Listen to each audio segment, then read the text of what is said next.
What is going on, y'all? Welcome to the Joel Friday TV podcast. This is Joel Friday. Bienvenido. Welcome to the show. Amazing. It's amazing to be here on another Tuesday, right? It's always amazing. Shout out to the chat. First, I want to shout out to the chat. Thank you guys for tuning in. You guys are amazing. I know I don't always get to you guys, but I try to keep my eye on the chat. So I thank you guys for tuning in. Amazing. Tell the people about the show. Make sure you do that. So shout out to you guys. Good morning, chat. Thank you, Nick, James, Sean, Daniel, Jesse Lee Peterson, the whole crew. Always amazing. And today's topics I want to get into is the ultimate sacrifice. Ooh, today, y'all. The ultimate sacrifice. That's what we're going to talk about today. The ultimate sacrifice, okay? That's the topic we're going to talk about. Maybe a few other things, but mainly that, right? But first, before we get into that, hit that like button and that subscribe button. Smack it. You guys know how it goes. Lay the smack down on the like and subscribe and share button. Tell your peoples about the show so we can get the subscribers up and the message out, right? Make sure you do that. Don't forget. Also, you can call in. We already got some calls on the line here, which is amazing. There are some lines that are still open, so call in ASAP, right? And let's conversate. The number you can call is 888-775-3773. That's 888-775-3773. And we could talk about whatever you want. I appreciate it. Amazing, right? So many things. I want to talk about the ultimate sacrifice, but I'm going to take a call first because why not, right? I'm going to take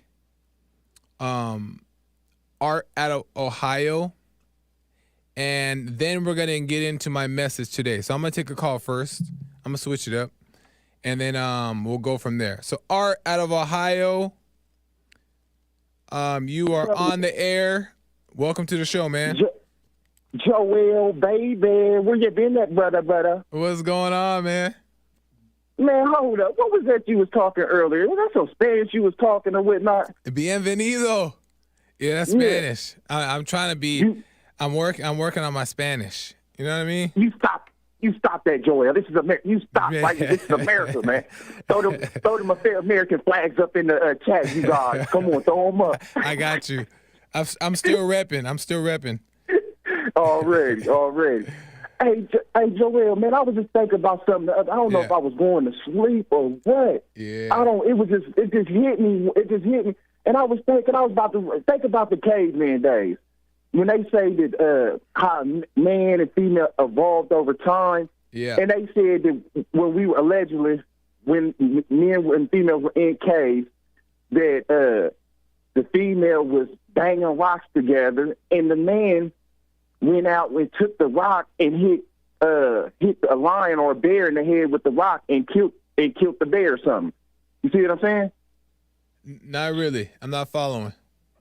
Okay, when we in caveman time, the female was in the cave. She was banging rocks together, doing whatever she, maybe touching the walls of the cave or whatnot, Right. Playing with dirt piles. And the man took the rock that was in the cave and went outside the cave. I see. And I guess he was hungry or something. He was like, well, let me go ahead and just try to throw this rock and see if I can, hit somebody with this, or hit an animal with this rock or whatnot. He killed the bear. You see what I'm saying? Right. Okay. So with the weapons or whatnot that they trying to ban, females didn't make no weapons. They were only playing with rocks or whatnot and just doing whatever a female does in the cave. Right. And the man took the rock and made it into a weapon. So, of course, I would never expect no female to understand why a man or a man needs a weapon. Females think that we just supposed to go, if we hungry, we supposed to go and talk to the bears and be like, hey, bear, I'm gonna go ahead and use this rock that I found in the cave, and I'm gonna cut your stomach open, and you just lay there and you don't scratch me there.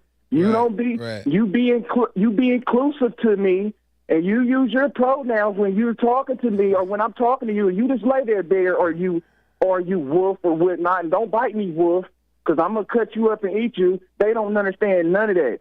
You have to have weapons to defend yourself, or even to hunt food. How do they think men are supposed to hunt food nowadays? Not even in cavemen. If you got somebody out there that's living off the grid or whatnot, and that's all they do is hunt bears and hunt their wild game or whatnot, how do you think they're supposed to hunt? Are they just supposed to use bow and arrows?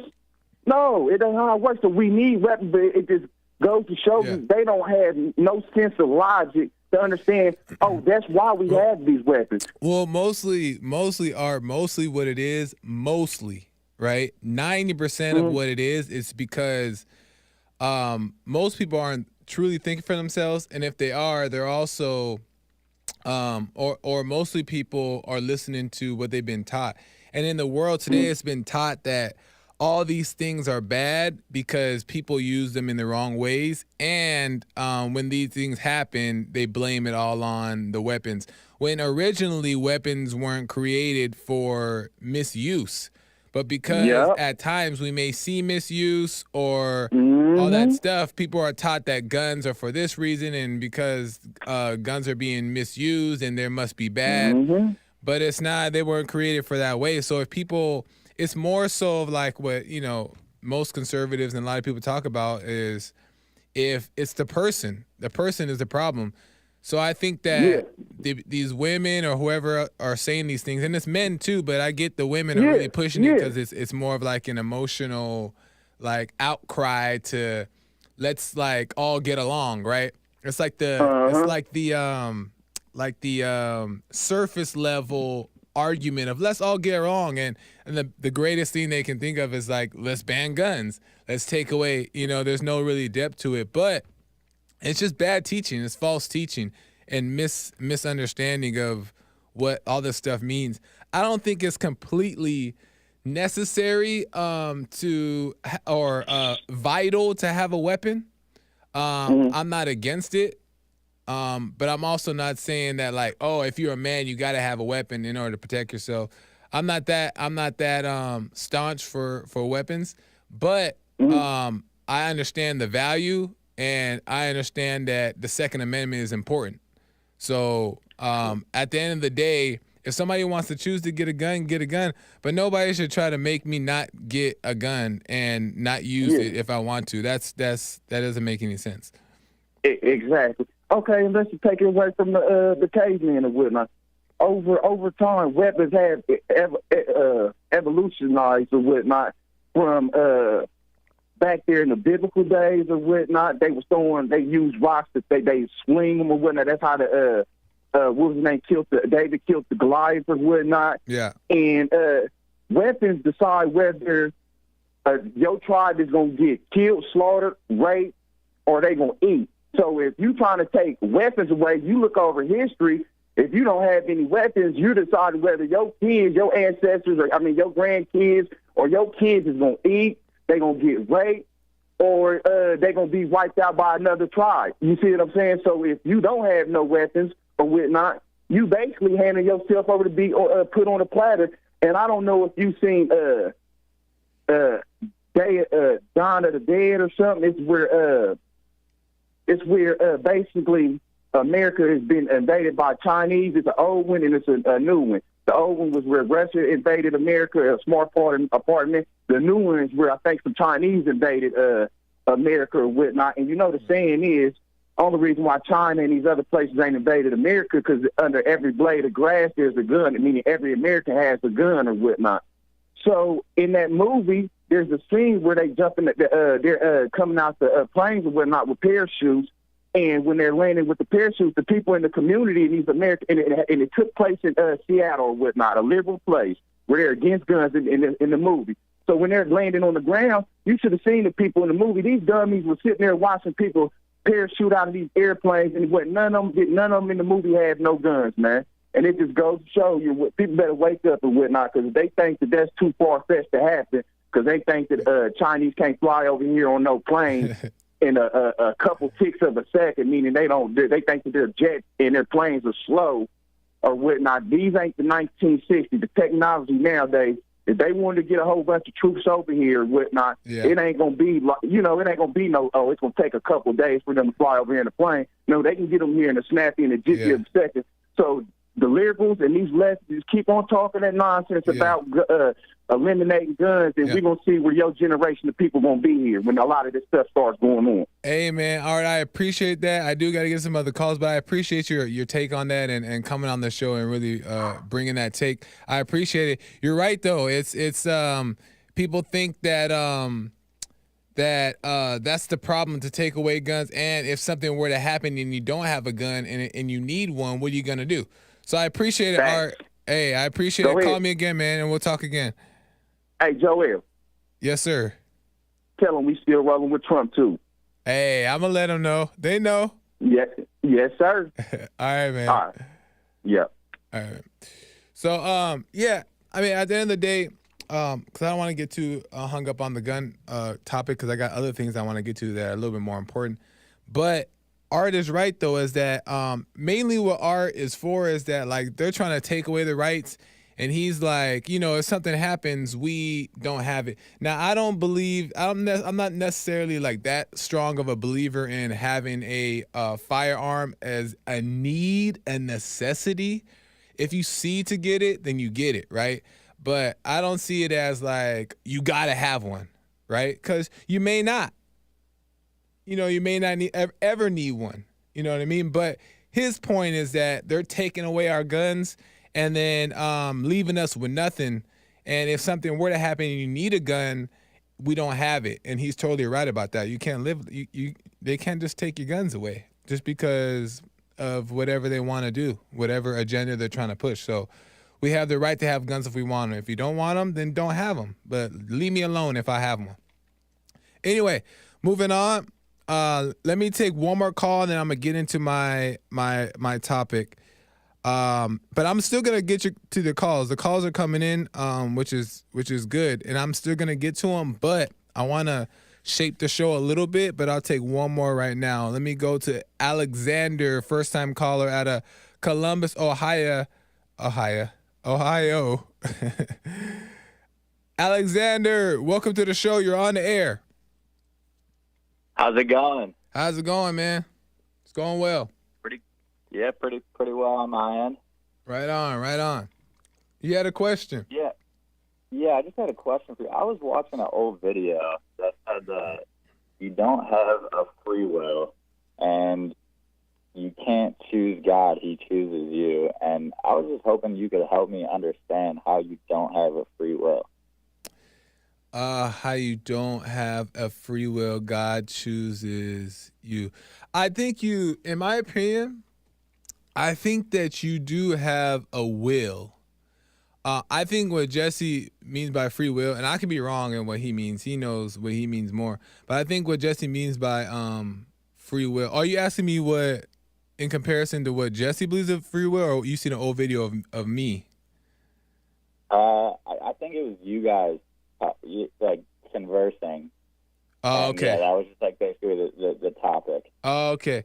I believe that we have a will to either be on the side of good or the side of evil, meaning that like in agreement with one or the other.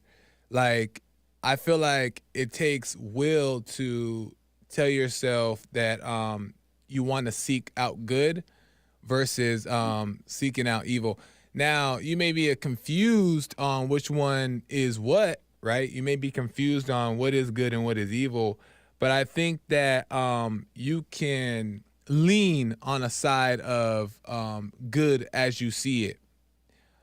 Because I feel like when people do certain vices, I feel like if we really wanted to stop doing certain vices, we can lean on the, I don't even know how to explain it, but we can make a decision in our hearts to be fully committed to good and seeking good and being right through our understanding. So I do think that there's a free will, but not in the sense of you being able to take action on it and stop yourself from doing something or whatever the case is, if that makes sense. Yeah, no, I think that that does make sense because like something that really like I don't like just made sense to me. Like another thing you guys were talking about is like you can't change your behavior through like just willing yourself to change or just go from one bad behavior to another one. Exactly. And I felt like that is something that it's been happening to me, and it's just so frustrating. Yeah. And I just for like the other part, then I've been trying to believe in God, but he's like, people say they're following God, but nothing really changes in them. They're still making bad decisions, and it's because you can't choose him. He has to choose you. He just has to be revealed to you, and I just am struggling how to go about that. How to go about? What do you mean? Like how to go about what? What exactly? Having him choose me. He said you can't choose him. You'll just go from one bad behavior. He has to choose you. Will you choose? That's a good question, Alexander. You choose by knowing that you want to seek. You want the right thing. You want to be better. That's how you choose, right? You choose that. And you're more so influenced, right? You're influenced. You realize God is actually calling you to that understanding that you have in that moment to realize that you actually want better for yourself, right? So you're choosing at that point to seek out the truth, and your will is in alignment with God's will. So the fact that you want to do that is all you need to do. And that's an interesting question because I'm actually going to talk a little bit about that too, is that at the end of the day, all you can do is just know that God is working with you. Like you said that, he chose you. You know that, and that's it. You cannot do any, there's no other effort you can do. The mistake that people make and the mistake that I made is that now because we have this quote unquote call from God, which is true, the call is now you feel inclined to walk the narrow route. Then you want to go, the mistake people make is that you jump in the Bible and now you're trying to like make it go faster and get your life turned around and stop sinning and all that stuff to where now you get obsessive. Now you're reading the Bible every day. Now you're going to church every day. And now you end up like the crazy person, right? The best, you know what I mean? The best thing you can ever do is just know that you want to get better and leave it at that. Be patient. Let it go. Keep living life and just let God lead you. And there's things like the silent prayer, meditation and observing and stuff like that help you get closer, that you can do on a daily basis, morning and night, is meditate, doing the silent prayer. That helps you get closer, but there's nothing you can do and there's nothing you actually should do to try to make yourself get closer. Don't read the Bible every day. If you feel inclined to do it, you feel like, oh, okay, I want to open it up and read a little bit, do that. But don't put in your mind like, oh, okay, well, I want to be better. So every day at 12 o'clock, I'm going to read the Bible for an hour. You know what I mean? Yeah, that's exactly what I've been doing. You know what I mean? Like you don't want to, and it's not like the Bible is bad, right? It's just that we become too obsessed of wanting to be good, and now it's being forceful good. And we're forcing that on ourselves and people. That's exactly how. That's why, like, I feel like, when I try to be better, it's just so like I feel like I haven't truly like been like my like nature has like I'm like forcing it, and I know that's not correct. Yeah. So I think that's really good advice. I think I need to just be patient. It's not gonna happen over. It's just like you want everything so quick. I want it to happen overnight, but I think that's really good advice. I just need to be patient. Just be patient, man, and stay in the moment as much as possible, and then you'll see yourself changing. You'll see you see yourself being more aware, and things will become less stressful because if you do get too caught up in the Bible and all that stuff, you're adding extra stress and pressure on yourself, and then it's gonna add more conflict and then make you dig deeper into the things you don't want to be into. You know what I mean? You don't want it to be nothing to be too serious, or it'll control you. So it's gonna change. God is already working. The fact that you're seeking these questions, and you're watching videos. God knows that you want what's right, and He's already working on you. So it's just let it happen slowly. Like you were influenced to call into the show today or watch the video. Let it just unfold like that, and things will be a lot less stressful and less pressure on you, and it'll change on its own, if that makes sense. Yeah, no, absolutely. And just one other quick thing, if you have time. Yeah, man. Just another thing is just like, when you're at work, I feel like, and you're like telling people, they're messing up or whatever. Like, how do you tell people what they need to be like to do it without doing it in like an angry way to still get them to do it? Because I feel like sometimes, people won't listen unless you're kind of like asserting yourself on, Well, give me an example. You know what I'm trying to say. Give me an example. Could you give me an example?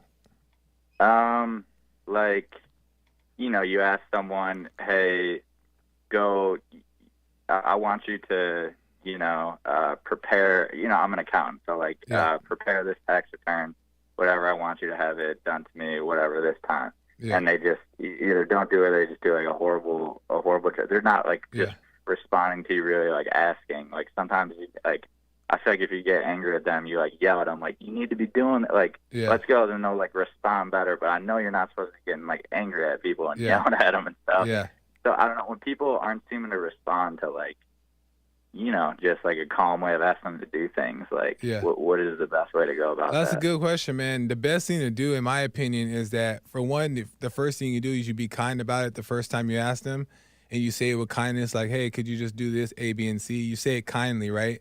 And then there's some people who don't like understand like how to just be respectful, so they may take advantage of it. And then at that point, you pull them to the side maybe and just be real with them. Just be like, hey, man, like, I'm not trying to be that kind of guy, but at the same time, I need you to do this done in this certain amount of time. And, I don't want to be angry with you or get, I don't want to yell. I'm not that type of guy. But to be honest, I need you to do this. And just be real with them or whatever. You use your own words, right? But just be real. Yeah. I'm like, I need this done. And I would just really appreciate and respect if you just did it in a timely manner, so and so. You know what I mean? Being real with them in that way. And then from there, if they continue, then you have to be straight up. You got to be put your foot down. It doesn't mean get angry, but now they're taking advantage of it, and now it questions they're questioning your authority over them if you're a boss or a manager or whatever. But just be real with them. Just be straight up. Okay. Awesome. I know there's other callers and stuff, but I love the show, and it was actually the first. I listened for so long, never called, but I was just watching it, and I was like, man, I need to get some more on this. So, I really appreciate the advice on everything. Oh no, man, I appreciate you calling, and I hope that made sense. I hope that helped. Yeah, absolutely. Well, have a good one. You too, man. Call in again, Alexander. I appreciate it. All right, absolutely. All right, man. Bye. Right on. That was a good call from Alexander. That's cool. Amazing. So there's some more calls, and I'm going to get back to them, but let me just get into the topic for today a little bit. Caller, just wait. Just hold. I'm going to get to you.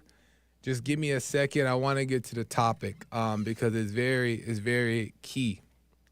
Is that,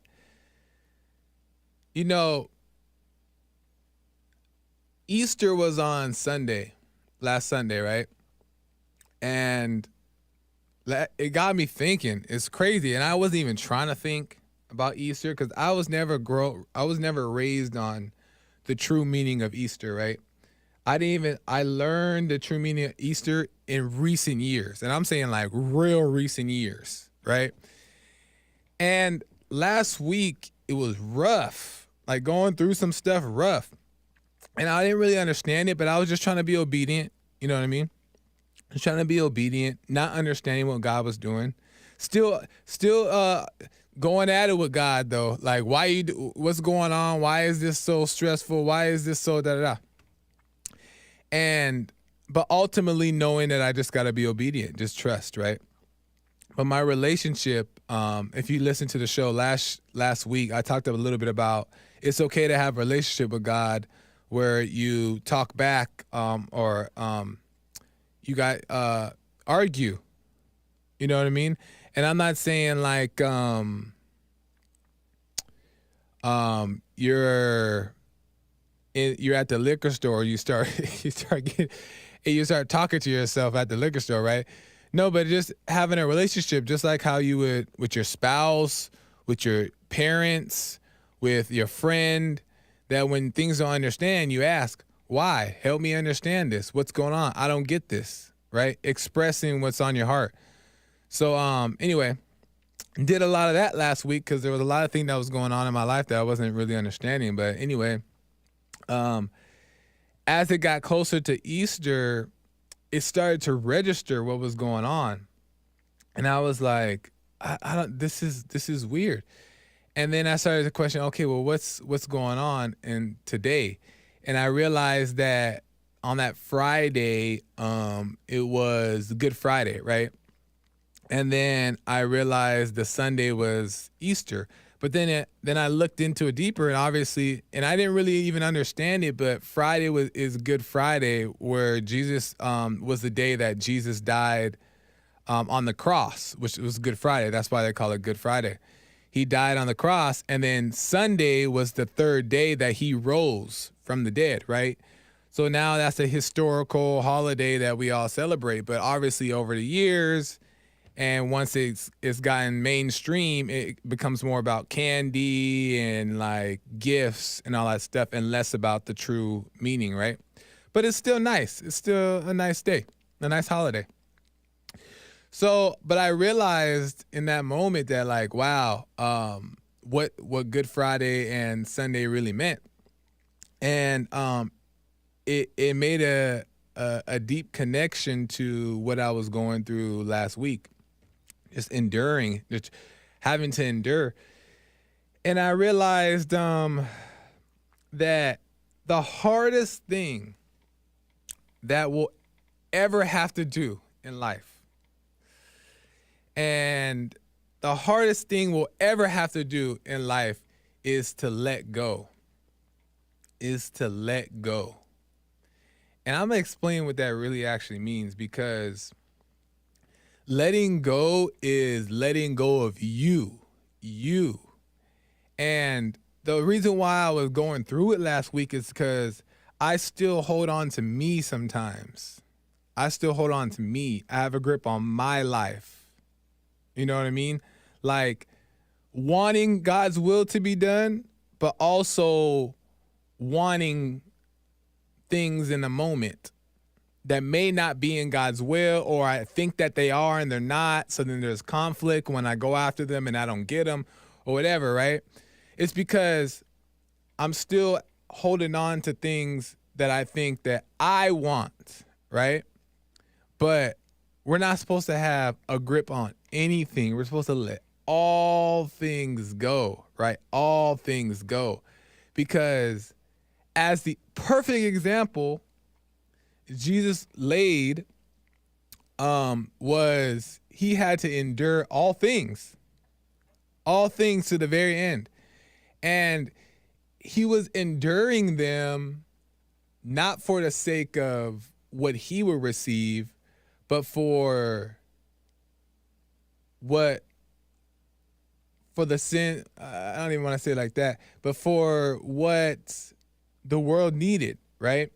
And quote unquote the sins of the world, right? But that's so holy, because it's deeper than that.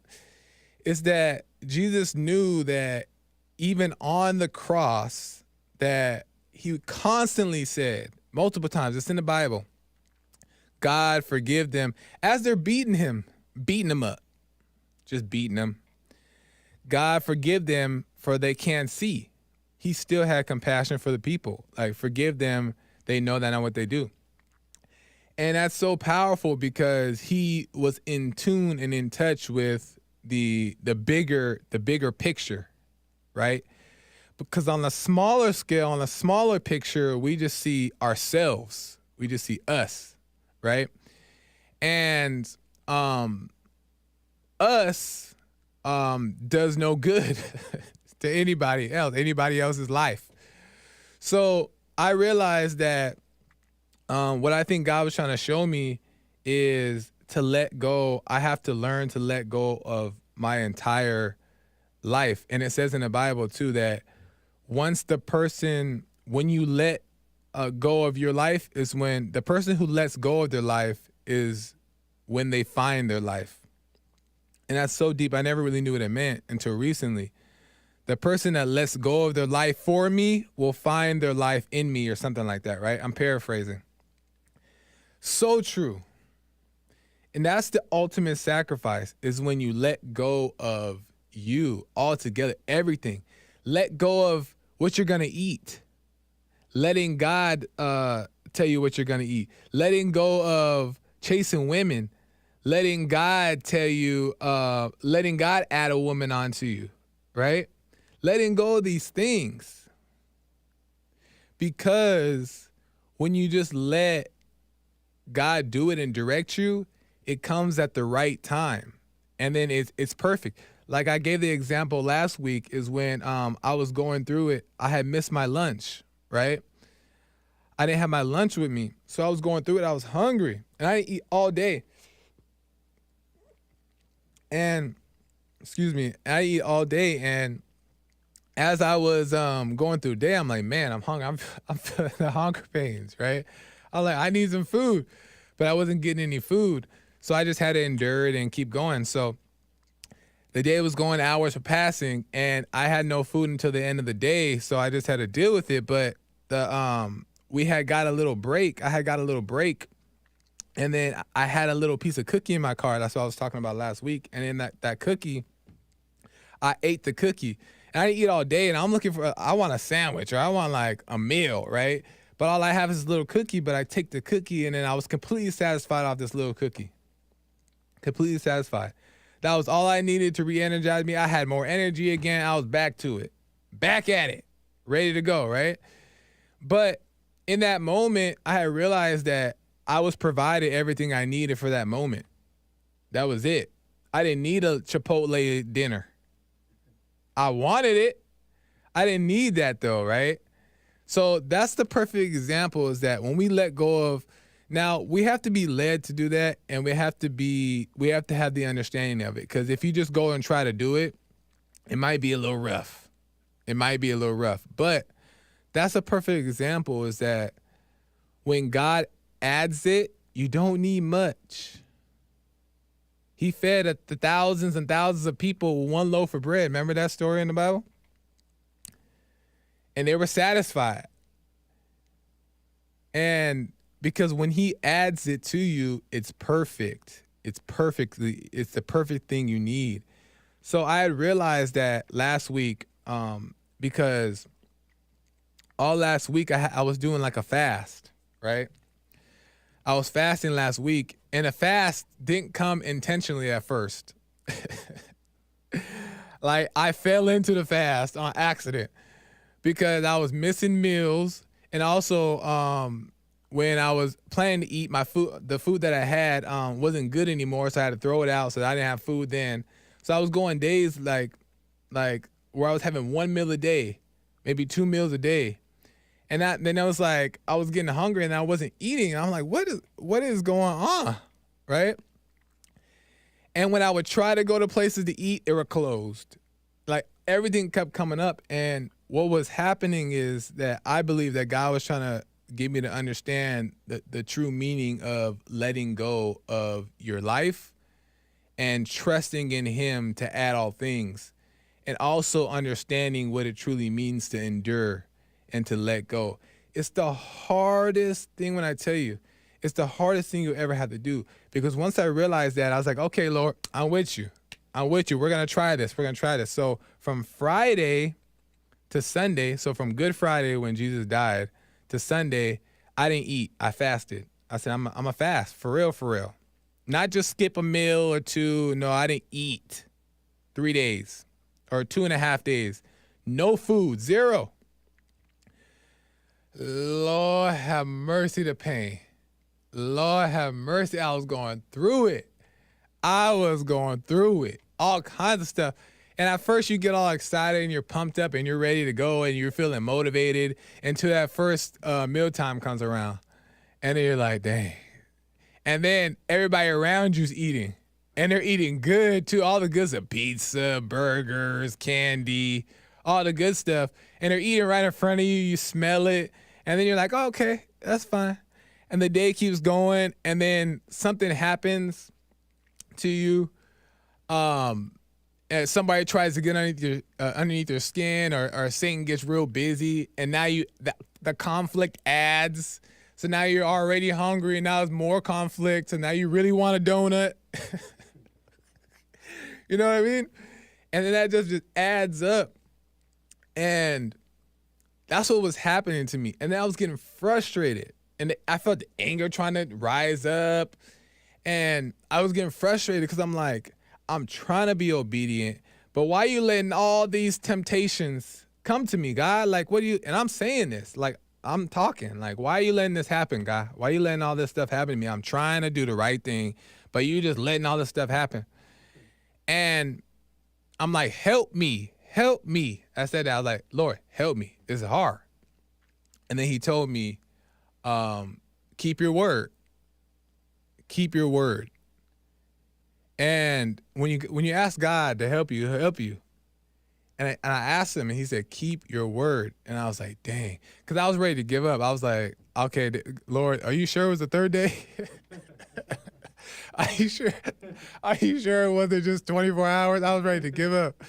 But he told me, and I felt him tell me, keep your word. And I was like, dang, man, I got to keep. But when he told me that, it wasn't like, dang, man. It was like he gave me the light and the strength to endure more, right? It doesn't mean like he took all the pain away. No, because the pain was there. But he inspired me in that moment to keep going. And then I keep going, and I'm wrestling, and I'm going, and it gets real hard again. And I'm like, I don't understand. Like, I'm trying, and I'm fighting again with the Lord. He done helped me already, and now I'm fighting with him again, right? And that's just human. Don't be ashamed to do that. That's just human. And sometimes you may go over a little overboard, and you gotta, okay, like, sorry, Lord, I was tripping. But that's human. You know what I mean? To express yourself. Sometimes you don't know, and it's okay to get it out. But anyway, I'm going through it again. And then I ask God, help me. And then he shows me that even Jesus on the cross said, Lord, why have you forsaken me? In that moment, Jesus was lost and confused. He doubted. He said, why have you forsaken me? Meaning, why have you left me? Why are you not here? When God was there, right? But he was feeling that ego pain. He was human. He was a human being. But in that moment, he also questioned God. God, where are you? I'm up here on a cross. I'm hung. I got beat up. Where are you? He showed a moment of humanness. I don't even know that's a word. But he showed a moment of it, right? Even Jesus, he showed a moment and he asked, why have you forsaken me? Confusion, right? And right after that, boom, which is also asking God, help me, right? Why are you gone? Help me see. Right after that, Jesus says, it is done. So God gave it to him right there. That's how I viewed it. God gave it to him right there. Oh, it's done, right? And then boom, he died. Or then he says, God, I give my soul to blah, blah, blah to you. Take it from me, blah, blah, blah, right? And then that's when he dies, and then da-da-da. But the thing is that he endured it all the way to the end. And not only that, he kept his word. And not only that, he had to ask for help. He was still a human. He had to ask for help. And there was times also where Jesus was getting beat up. And before he got captured, actually, he was going through it. Like, and I got this from, it was in the Bible, but I also seen it. Passion of the Christ is a good, Mel Gibson does a good job at telling the story of Jesus' last days. It makes sense to me. It hit the spirit for me. But he goes, right before Jesus gets captured, Jesus is like praying, like God, he's like on the floor and he's like crying almost. He's like, God, like I'm trying to understand what you're doing. I'm paraphrasing.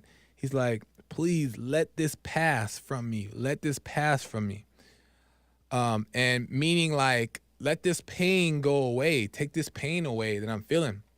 And he was so distressed that the disciples were looking at each other like, whoa, what's wrong with Jesus? We never seen Jesus like this.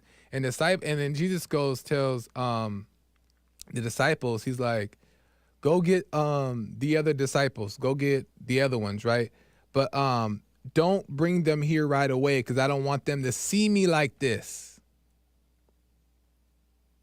So what does that tell you? That and Jesus wasn't always walking on water. He was feeling the ego pain hard. So much to where he didn't even want some of the other disciples to see him in that condition because he was so like beat down. But he kept going. He kept going. It was hard for him. And there was a time he was going up the hill with the cross, right? He's going up the hill. And then he falls off the cross, right? Because he's so like weak. He falls off the cross and he falls on the ground and he's just laying there. And he just in the movie, he just looks like he's about to give up. He just looks like what's that video game where they're like this? They're like, finish him. Mortal Kombat. That's what he looked like. He's just in there like this, right? And what does God do? In the style that God does, he sends Mary. He sends a lifeline. And then Jesus sees Mary, his mom, right?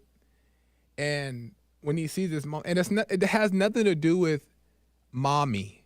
Okay, so take that out your mind. Some people are gonna be like, oh, that's mama. No, it had nothing to do with mommy.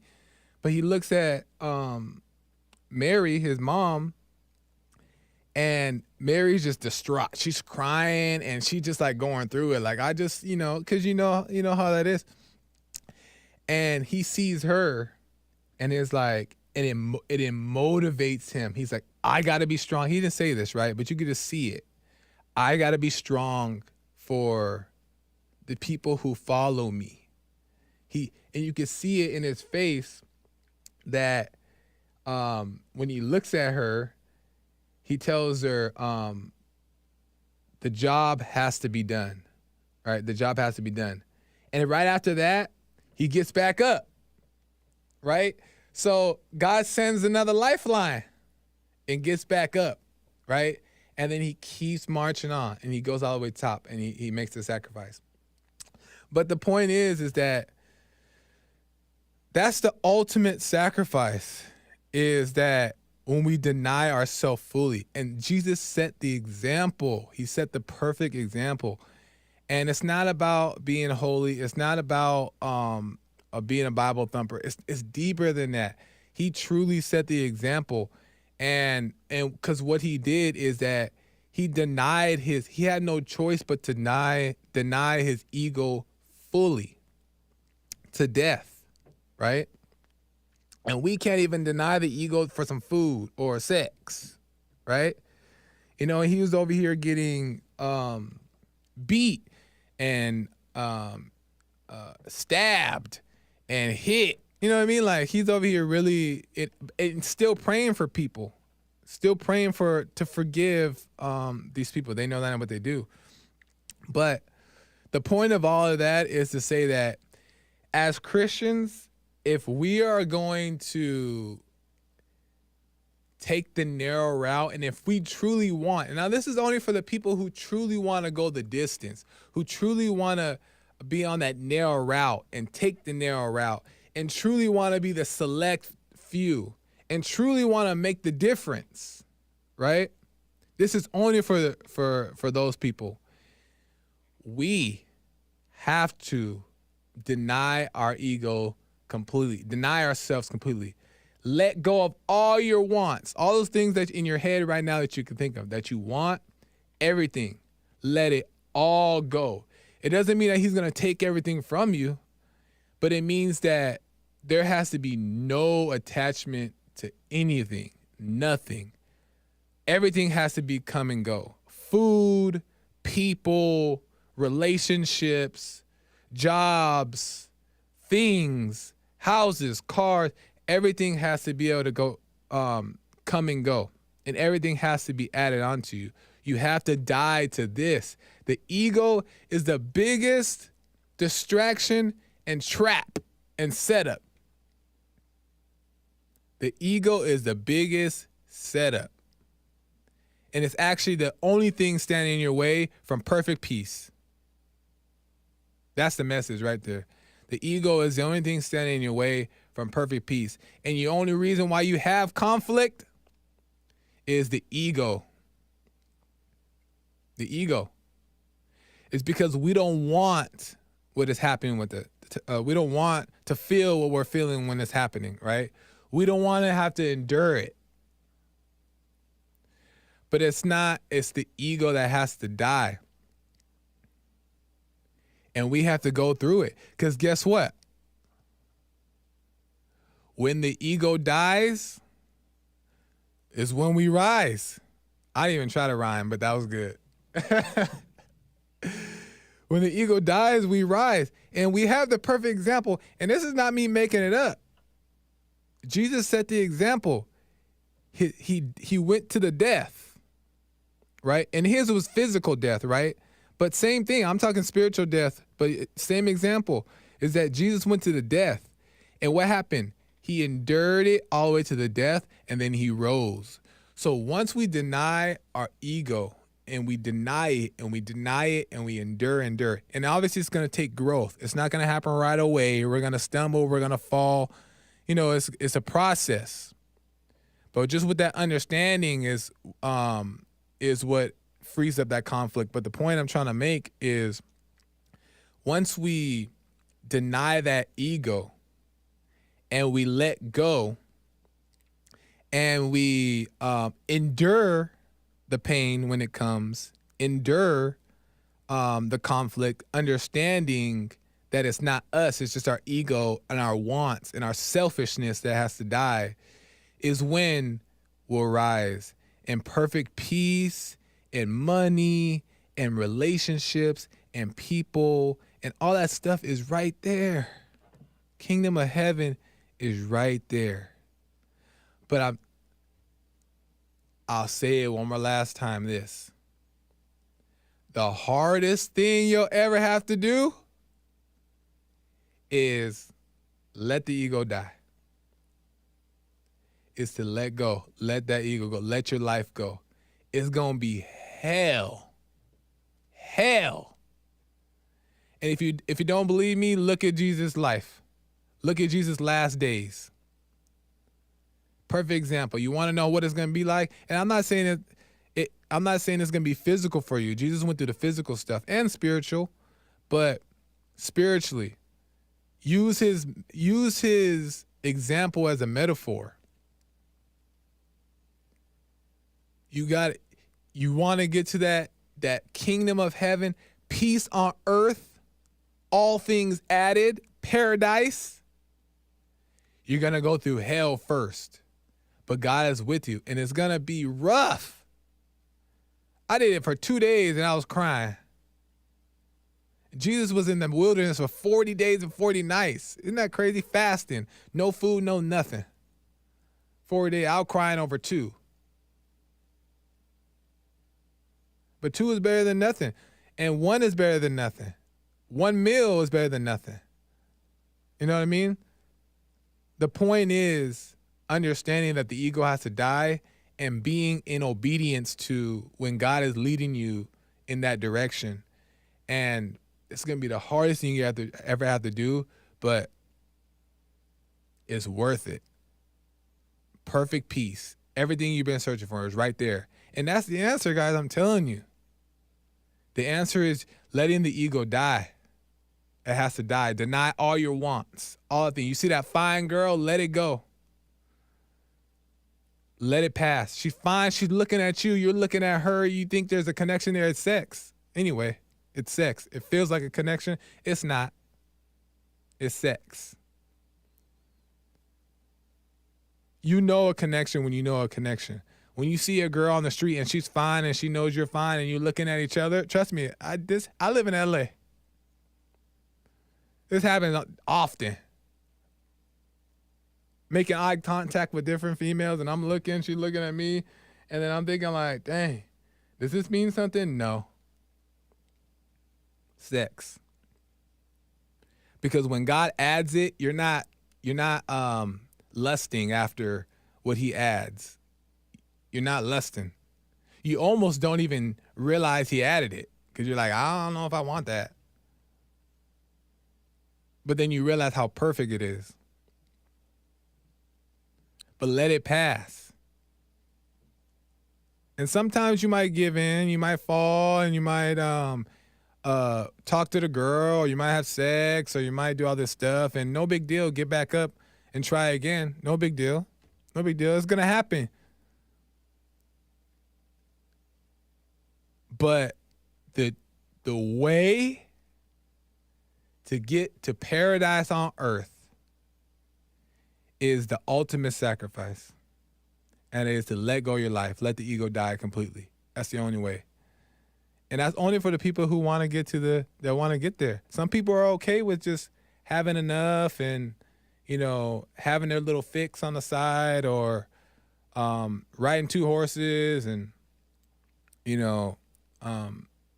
not having much. That's fine. They're fine in that place.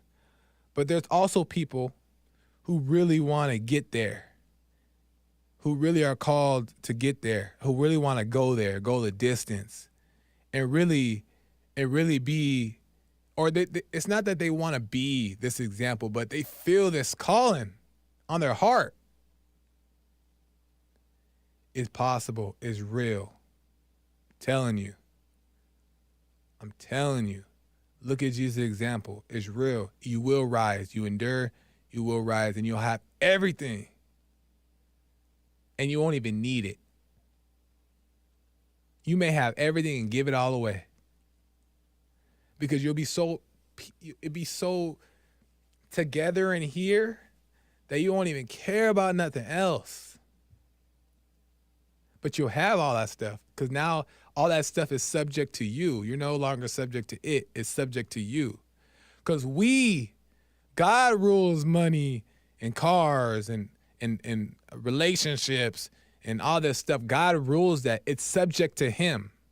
He has authority over it. He controls all of it. And God is in us. So we'll have authority and control all of it once we're fully connected to God. But we won't be able to do that until we get rid of the ego. So anyway, that came for me from Easter.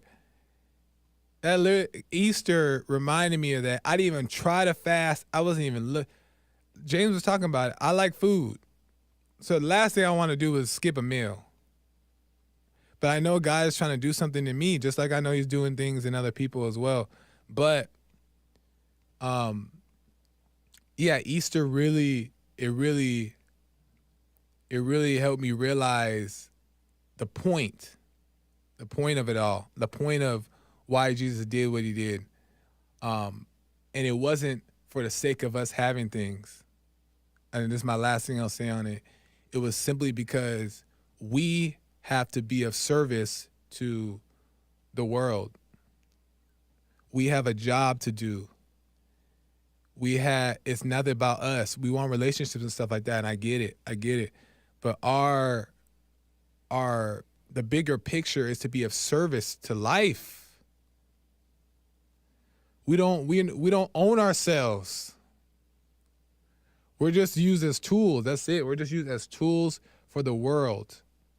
We're just used as tools. We don't own ourselves. There is no us to be like, I don't want to do that. I don't want to do this. I don't want to be his friend. I don't want to love that person. We are supposed to be of service, and that's it. Jesus was of service. He didn't come to get his feet washed. He washed feet. He didn't come to get served. He served.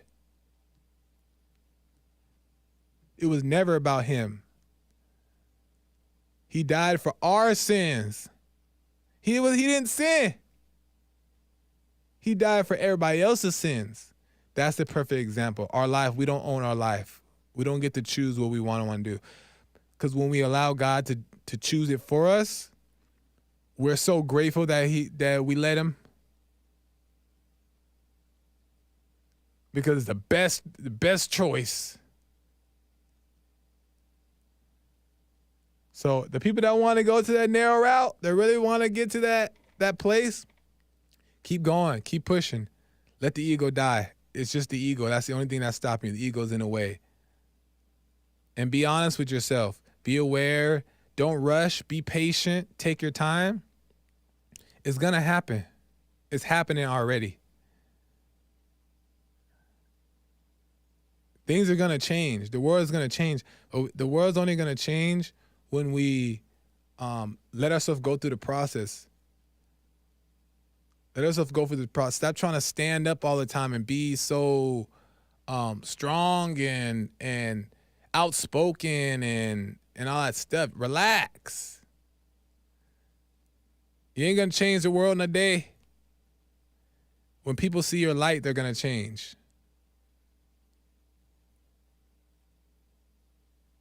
So relax and go through the process. Anyway, I'm way out of time. But I got to take really quick. I hope that all made sense. Lord have mercy. I hope that all made sense. But they said time to end. I'm seeing some of your comments. Amazing.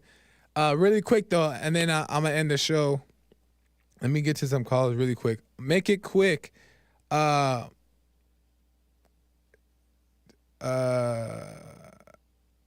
Patrick out of Denmark. Let me go to Patrick out of Denmark really quick. Patrick, you have 30 seconds, man. Get it out. Welcome to the show. Thank you, Joel. I'll be right quick about it. Okay. I just want to point out a different view to the quote by Jesus that he was crying out to God. I believe he was crying out to God because they were mocking him, and they were able to see that God was indeed in him. And because of that, God caused him to cry out so that they would believe in his words, that God was not in him, despite that they could see it. So he trapped them completely in this way. And that's Christ manifest for us. Yeah, 100%. 100%, Patrick. I appreciate your call. I hate to cut you off, but I had to get to one more last call really quick. That's your show, Joel. Thank you so much. Appreciate it. Yeah. Good point, Patrick. Thank you. Daniel, first time out of Georgia. Really quick, Daniel, you got 30 seconds. Say what's on your mind. You're on air. All right, man. I just want to say your show is amazing, and keep spreading the word. I think you resonate more with the younger crowd. Right and, on. You're really touching. But I wish I can go longer. But a quick question is, I have a vice that I've been trying to kick. Like, what does that process of letting it go look like? Oh, that's a great question, man. Stop trying. That's it. Just be aware that you have a vice, and don't make it a big deal, because it's not a big deal. Like, it's really, really, really, really minute. Doesn't even matter. So do you think the willpower allows you to overcome it, or is there any willpower to overcome it? Your willpower is that you want to overcome it. That is your willpower. That's all you can do. Your willpower is there's no action you can take to make yourself do it. Your willpower is just knowing that you want to. That's it. And just watch it. Because when you don't give it attention is when you don't make it a big deal. And when you don't make it a big deal is when it falls away. All right. Thanks a lot, Joe. I'm going to be definitely calling and listening, man. Your show comes on my off day, so I'll be definitely touching in. Right on, man. Tell people about the show as well. Thank you, Daniel. I appreciate it. All right. All right, man. Amazing. Sorry, I gotta end it right there. I'm sorry, callers. Forgive me. Call in again next week. I will do my best to get to your call. A few other people that are left on the line. Brian, call me again next week, man. And I'll take your call. Amazing show. Thank you for calling in, people. And also thank you for tuning in, chat. And I appreciate it. Amazing. I hope that all made sense. And I'm grateful to come to the show and talk to you guys. You guys make it possible for me to have somebody to talk to. And thank you to Jesse Lee Peterson for allowing me to be a part of the network and allowing me to have a show to where I can express what's on my heart, but also what the things that I think about, and we can have this fellowship. It's appreciated. And I even like when people call in, they argue sometimes too. That's okay too. It's all good. So thank you guys. I appreciate it. Amazing. Tune in next week. Make sure you guys have followed me across all platforms because you ain't seen nothing yet. We got more stuff coming and we got more clips and stuff, all kinds of stuff coming. We're just trying to figure out how to roll it out and package everything. But stuff is coming. So make sure you're subscribed. You tell people to subscribe. Oh, because we're gonna make a difference. Oh, we making an impact. Oh, the impact going up. The whole Bond crew, the whole Bond network. Oh, we coming. Okay?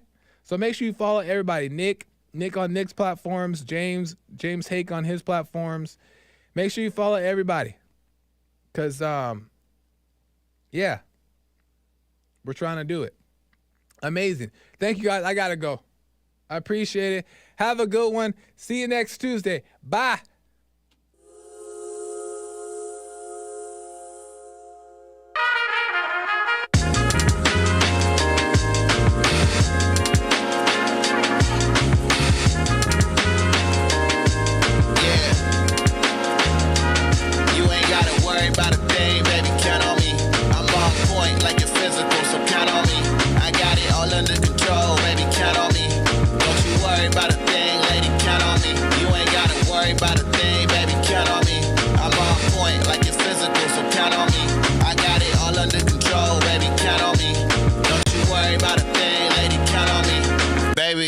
I don't do this for the follow.